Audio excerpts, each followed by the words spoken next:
नमस्कार साथियों, स्वागत है आपका एनसीईआरटी धमाका 98 पर।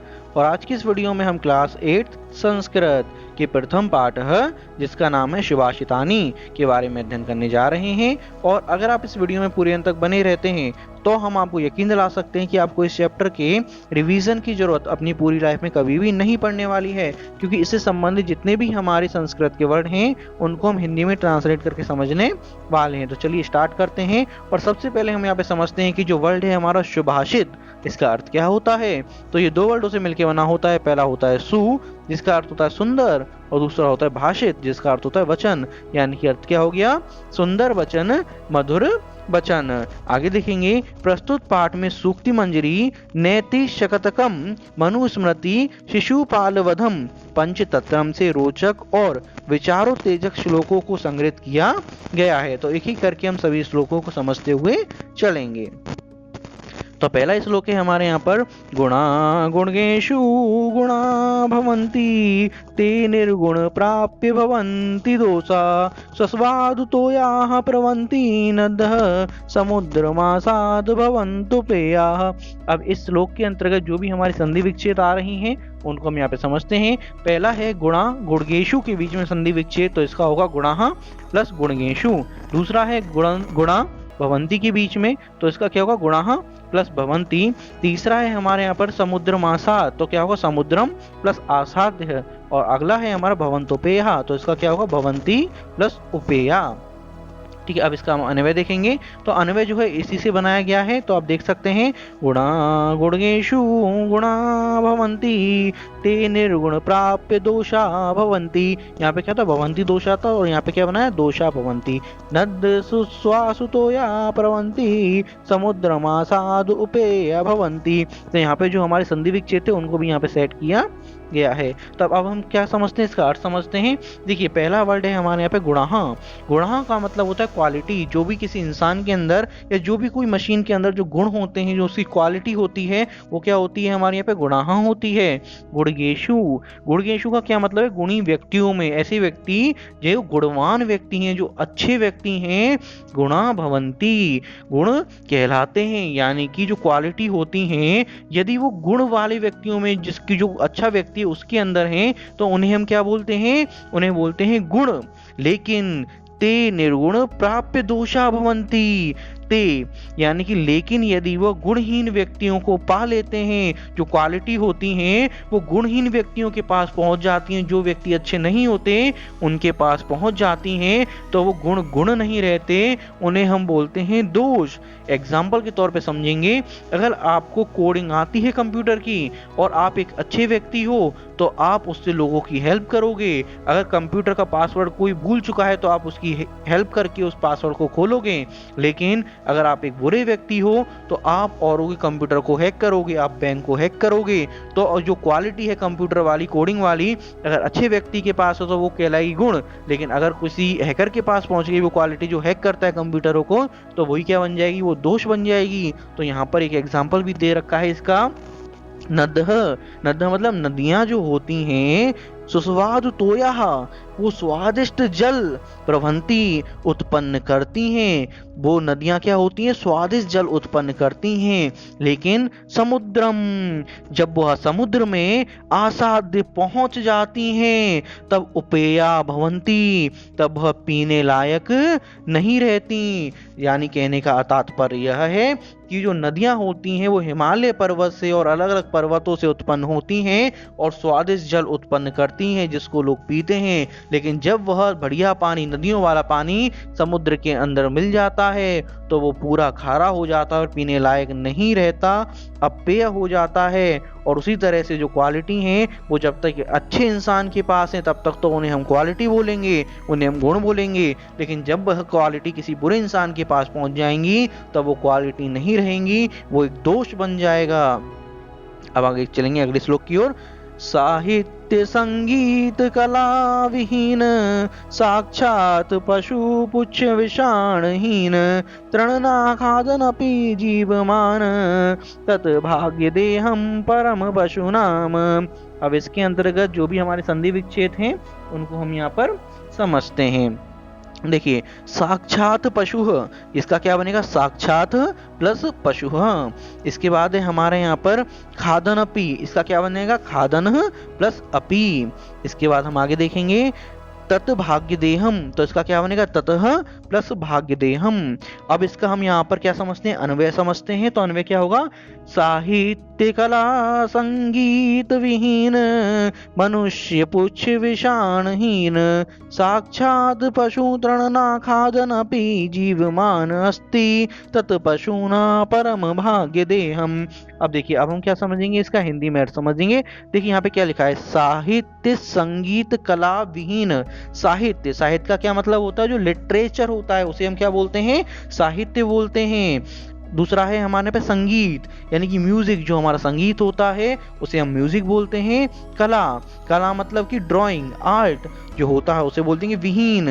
विहीन मतलब उससे हीन व्यक्ति, जिस व्यक्ति को लिटरेचर का ज्ञान नहीं है, जिस व्यक्ति को कला का ज्ञान नहीं है, जिस व्यक्ति को संगीत का ज्ञान नहीं है, वैसा मनुष्य, वो कैसा मनुष्य है, पुच्छ, पूंछ और विषाण सिंह हीन, पूंछ और विषाण से हीन, यानी उसके पास पूंछ और सिंह तो नहीं है, लेकिन वो कैसा है, साक्षात पशु, वो पशु है। यानी कि तात्पर्य यह है, ऐसा मनुष्य जिसको लिटरेचर का ज्ञान नहीं है और ना ही संगीत का ज्ञान है और ना ही कला का ज्ञान है, उसके सिर पर सिंग नहीं होते हुए भी, उसके पास पूंछ ना होते हुए भी वो एकदम पशु के समान है। जिसको इन तीनों में से किसी का ज्ञान नहीं है वो एक तरह से पशु है। आगे है तृण, तृण का मतलब होता है तिनका, लेकिन यहाँ पर सेंस निकल के आ रहा है घास। तृण ना खादन अपि, जो घास ना, ना मतलब नहीं खाते हुए भी, खादन अपि ना खाते हुए भी, जीवमान, जीवमान यानी कि जीवित रहता है, जीवमान अस्ति जीवित रहता है। तत् पशुना परम भाग्य देहम, ऐसे पशु का परम सौभाग्य, ऐसे तो पशुओं का परम सौभाग्य है। यानी कि जिस व्यक्ति को ना तो संगीत का ज्ञान है, ना कला का ज्ञान है और ना साहित्य का ज्ञान है, उसके पास सिंग और पूंछ ना होते हुए भी वो पूर्ण रूप से पशु के समान ही है। पर पशु और इंसान में अंतर क्या है, पशु घास के आता है लेकिन इंसान घास ना खाते हुए भी पशु के समान जीवित है। ऐसे तो पशुओं का परम सौभाग्य है, इस लाइन का अर्थ है। आगे चलेंगे हम आगे की लाइन की ओर। लुब्धस्य नश्यति यशः पितुनस्य मैत्री नष्ट क्रियस्य कुलमर्थ परस्य धर्मः विद्याफल व्यसनीन कृपणस्य सौख्य राज्य धर्म प्रमत सचिवस्य नराधिपस्य। अब इसके अंतर्गत जो भी हमारे संधि विच्छेद हैं उनको हम समझते हैं। तो इसके अंतर्गत केवल एक संधि विच्छेद है, वो है कुलम प्लस अर्थ परस्य। अब हम इसका समझते हैं अन्वय। तो अन्वय क्या कह रहा है हमसे यहाँ पर, लुब्धस्य यशः पिशुनस्य मैत्री नष्ट क्रियस्य कुल अर्थ परस्य धर्म व्यसनीन विद्याफल कृपणस्य सौख्य प्रमत सचिवस्य नराधिपस्य राज्य धनश्यति। अब इसका जो हम हिंदी में अर्थ है वो समझते हैं। देखिए यहाँ पर जो पूरा सेंस है वो नश्यति, नष्ट होने से है। तो यानी एक एक वर्ड का सेंस जो है नष्ट होने से ही होगा। तो पहला है लुब्धस्य। लुब्धस्य क्या मतलब है, हमारे यहाँ पे लालची इंसान जो हमेशा लालच करता रहता है। यशः, उसका यश नष्ट हो जाता है, यानी लालची इंसान का यश नष्ट हो जाता है। पिशुनस्य मैत्री, और जो पिशुनस्य, पिशुनस्य का अर्थ होता है चुगलखोर इंसान, जिसके पेट में कोई बात नहीं पचती है, उसकी दोस्ती नष्ट हो जाती है। जैसे मान के चलिए एक दोस्त अपने किसी अन्य दोस्त को एक राज बता के आया अपना, लेकिन उस दोस्त ने दोस्ती के लिहाज ना करते हुए उस बात को पूरे जग में फैला दिया, तो उसकी दोस्ती नष्ट हो जाती है। वो दूसरा इंसान जो दोस्त था वो फिर से उसके पास नहीं आएगा। इसके बाद है नष्ट क्रियसस्य कुलः, इसका मतलब है और जो आचरण रहित होता है, जो कैरेक्टर लेस होता है, उसका कुल नष्ट हो जाता है। अर्थ परस्य धर्म, और इसका अर्थ है अर्थ परस्य, यानी कि जो केवल धन को महत्व देता है, जिसके आगे केवल धन है, वो रिश्तों को नहीं मानता, उसके लिए सब कुछ धन ही है, उसका धर्म नष्ट हो जाता है। व्यसनीन विद्याफल, और बुरी आदत वाला जो इंसान है, जिसकी आदतें सही नहीं है, उसके अंदर जितनी भी विद्या अर्जित कर ली हो, लेकिन सही वक्त आने पर उसकी विद्या का फल नष्ट हो जाता है, वो कुछ भी नहीं कर सकता है, वो सभी विद्या उसकी नष्ट हो जाती हैं। उसी प्रकार यहाँ पर आगे दे रखा है कृपणस्य सौख्य प्रमद सचिव नराधिपस्य राज नश्यति। और आगे है हमारे यहाँ पर कंजूस का सुख। कंजूस का क्या मतलब हो गया हमारे यहाँ पर? कृपणस्य सौख्य। कृपणस्य मतलब होता है कंजूस। ऐसा व्यक्ति जिसके पास पैसे तो हैं लेकिन फिर भी वो कंजूसी करता रहता है, उसका क्या नष्ट हो जाता है? सौख्य, उसका सुख नष्ट हो जाता है। वो केवल पैसों की तरफ ध्यान देता है, पैसों को बचा कर रखता है, ना किसी की हेल्प करता है और ना अपने ऊपर पैसा खर्च करता है, उसका सुख नष्ट हो जाता है।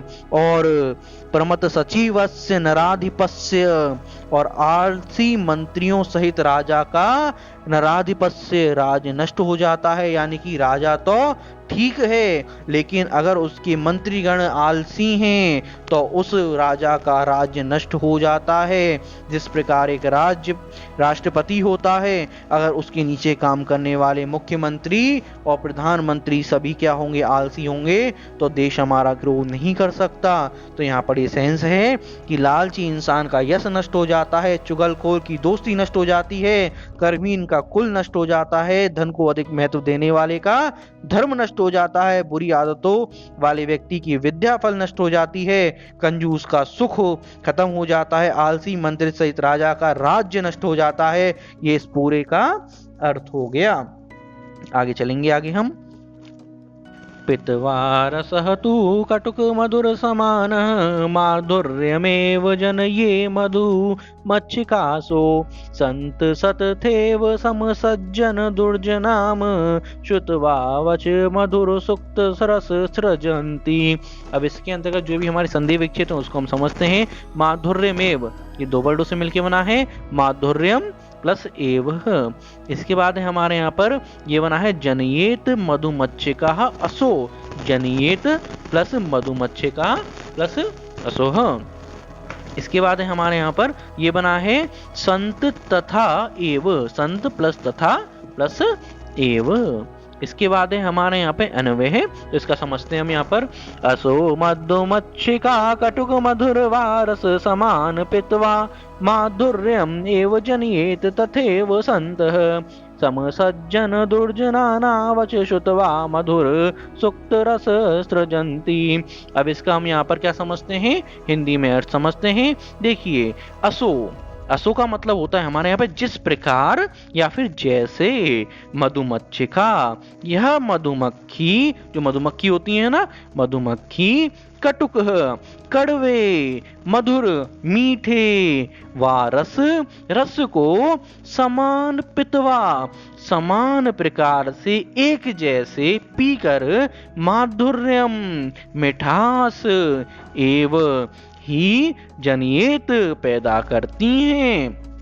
तथैव, जैसे कि कहना चाह रहे हैं कि जिस प्रकार जो मधुमक्खी होती है ना, वो समान रूप से कड़वे फल को भी और कड़वे रस को भी पीती है, मीठे रस को भी पीती है, लेकिन दोनों को पीने के बाद मिठास ही उत्पन्न करती है।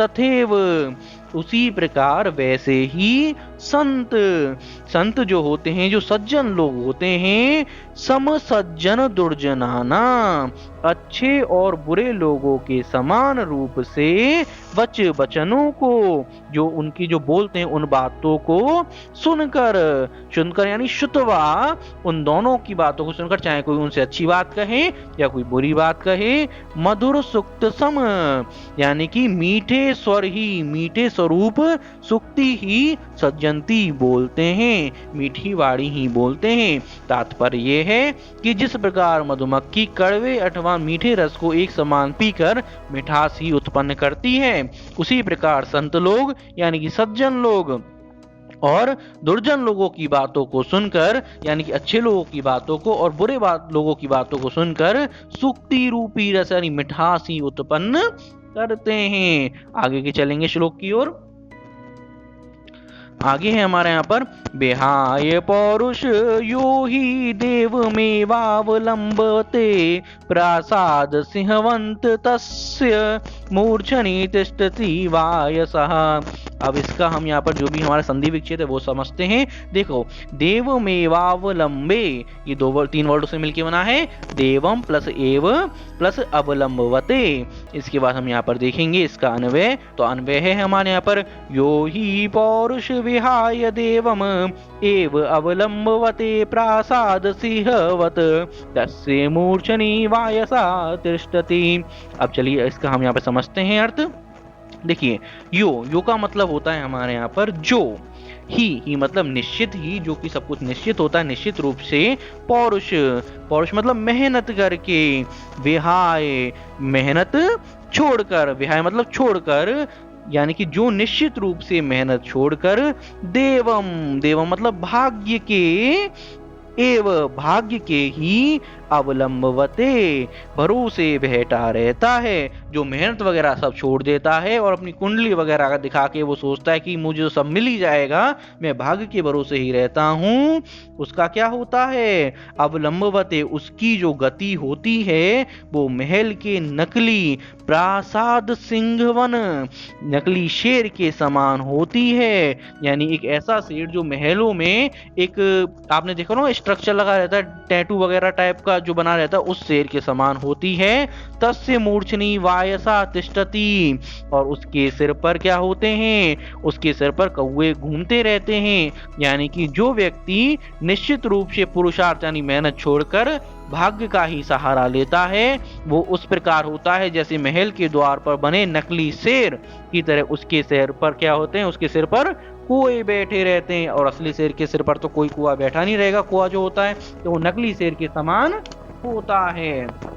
आगे देखेंगे हम यहाँ पर, पुष्प पत्र फल छाया मूल वल कर दारो भी धन्या महिरुहा ये शा विमुख यान्ति नार्थिन। अब इसके अंतर्गत जो भी हमारे संधि विच्छेद आए हैं उनको हम समझते हैं। देखिए, छा यहाँ से यहाँ तक क्या होगा, फल प्लस छाया। इसके बाद है हमारे यहाँ पर इन दोनों का जो होगा हमारा धन्या प्लस महिरुहा। आगे देखेंगे नार्थिन, नार्थिन का ना प्लस अर्थिन। अब इसके अंतर्गत जो भी हमारा अन्वय वो देखेंगे, पुष्प पत्र फल छाया मूल वलकर दारुभी महिरुहा धन्या भवंती ये शा अर्थिन विमुख ना यान्ति। अब इसका हम अर्थ समझते हैं। देखिए, पुष्प, पुष्प का क्या मतलब होता है, हमारे जो फूल होते हैं उन्हें हम पुष्प बोलते हैं। पत्र, पत्र का मतलब पत्ते। फल, फल का मतलब तो फल होता है, फ्रूट जो होते हैं। छाया, छाया मतलब कि जो धूप में छाया की जरूरत पड़ती है ना हमें, तो छाया। मूल, मूल मतलब कि जो जड़ होती है पेड़ की। वलकल, वलकल मतलब जो पेड़ की स्किन होती है, जो चारों तरफ जो स्किन होती है ना, उसकी बात की जा रही है। दारू भी, लकड़ी, दारू भी मतलब लकड़ी। महिरुहा, महिरुहा पेड़, यानी इन सब के कारण ये जो पेड़ है, किसके कारण, फूल के कारण, पत्ते के कारण, फल के कारण, छाया के कारण, जल के कारण और छाल के कारण यानी स्किन के कारण और लकड़ी के कारण ये जो पेड़ है, महिरुहा जो पेड़ है, धन्य भवंती धन्य है। धन्य क्यों है, उसकी हमें पूजा करनी चाहिए, वो धन्य है। वो धन्य इसलिए है क्योंकि येषा यानी क्या हो गया, जिसके कारण, अर्थिन, अर्थिन यानी उससे मांगने वाला, जो याचक होता है, जो उससे मांगने वाला आता है, विमुख ना यंती निराश होकर नहीं लौटता। यानी कोई भी व्यक्ति पेड़ के पास आता है तो वो कुछ ना कुछ लेके जाता है, चाहे वो फूल हो, फल हो, पत्ते हो, छाया हो, उसके पास सब कुछ है और वो सब कुछ दे देता है। पेड़ जो अपना सब कुछ दे देता है और इसी वजह से कोई भी याचक, कोई भी व्यक्ति उसके पास से निराश लौटकर नहीं जाता। आगे देखेंगे, चिंतनिया ही विपदाम आदावेव प्रतिक्रिया नाकूप खनन युक्त प्रदीपते वहीन नाग्रह। अब इसके अंदर जो भी हमारे संधि विच्छेद हैं उनको हम यहाँ पर समझते हैं। पहला है चिंतनिया, तो इसका क्या बनेगा, चिंतनिया प्लस ही, ठीक है, उन दोनों के बीच में, चिंतनिया ही के बीच में। इसके बाद है हमारे यहाँ पर आदावेव, तो आदो प्लस एव। अब इसका अन्वय देखेंगे, ही विपदाम आदो एव प्रतिक्रिया चिंतनिया ब्रहिना ग्रह प्रदीपते कूप खननना युक्तम। इसका अर्थ समझते हैं। ही मतलब क्या होता है, निश्चित रूप से ही, विपदाम किसी संकट के समय, किसी मुसीबत के आने से, आदो पहले ही, ए मतलब ही, प्रतिक्रिया उसका समाधान, चिंतनिया सोचना चाहिए। यानी कि जब कोई मुसीबत आने वाली हो तो उससे पहले ही हमें उसका इंतजाम कर लेना चाहिए। क्यों कर लेना चाहिए, इसका बताया गया, ब्रहीना ग्रहे दीपते कूप खनना युक्तम, यानी कि आग के द्वारा घर जलने पर पानी निकालने के लिए कुआं खोदना खतरे से खाली नहीं है। यानी कि जब घर में आग लग जाए तब हमें ये नहीं सोचना चाहिए कि चलो अब कुआं खोद लो और उसमें से पानी निकाल के फिर आग को बुझाएंगे, जब तक तो हमारी घर पूरा जल चुका होगा। तो समस्या के आने से पहले ही हमें उसका समाधान ढूंढ लेना चाहिए। तो इसी के साथ हमारे यहाँ पे सभी श्लोक कंप्लीट होते हैं। कोई भी डाउट होने पे आप हमें कमेंट कर सकते हैं। मिलते हैं नेक्स्ट वीडियो में।